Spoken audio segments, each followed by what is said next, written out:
So ஏன் ஐயாவை ரொம்ப பிடிக்கும் அப்படின்னா, எனக்கு தேசியத்தின் மீதும் தெய்வீகத்தின் மீதும் ரொம்ப பெரிய நம்பிக்கை உண்டு. அந்த வார்த்தையை கேட்டது அவர்கிட்ட இருந்து தான். எப்படி ஒரு மனிதன் வந்து மதுரையில் பிறந்து, அதுவும் அந்த ஆப்பா நாட்டில் ஒரு சின்ன பசும்பொண்ணு ஒரு சின்ன கிராமத்தில் பிறந்து இந்தியாவில் பார்லிமெண்ட்டில் போய் பேசுகிறப்ப தேசியத்தை பற்றி எப்படி பேசியிருக்க முடியும்? அப்போனா அவர் எவ்வளோ கருத்தியல் உள்வாங்கியிருப்பார். இந்த தலைமுறையில் இருக்கிற தலைவர்கள் யாருமே விவேகானந்தர் ஐயாவை பற்றி பேசுகிறதே இல்லை. விவேகானந்தர் ஐயாவை மறந்துட்டாங்க. அவர் காவி உடை போட்டிருக்கிறதால என்னன்னு தெரில. அவரை பற்றி இந்த தலைமுறை அரசியல்வாதிகள் பேசுகிறதே இல்லை.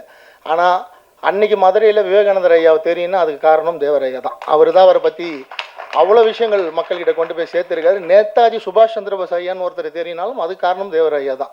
இல்லைனா அவர் வடநாட்டு தலைவராகவே கடைசி வரைக்கும் இருந்திருப்பார். இன்றைக்கி நேதாஜி சுபாஷ் சந்திரபோஸ் ஐயா எங்கே பிறந்தாருன்னு கேட்டால் என்ன சொல்லுவாங்க? மதுரையில் பிறந்தாருன்னு தான் சொல்லுவாங்க. அப்படி தான் நினச்சிட்டு இருந்தேன். நான் ஒரு 11th 12th படிக்கிறப்ப அப்படி தான் நினச்சிட்டு இருந்தேன்.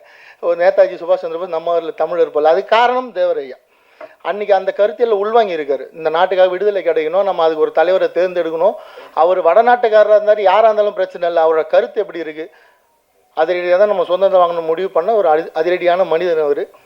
அவர் வந்து ஒரு 2 வருஷம் போயிட்டு திருப்பி இறை நம்பிக்கை ஏற்றுட்டு வரப்போ தான் அந்த மீசையை மழிச்சது. நான் படித்த வரலாறுங்க ஐயா, அது சரிண்ணா.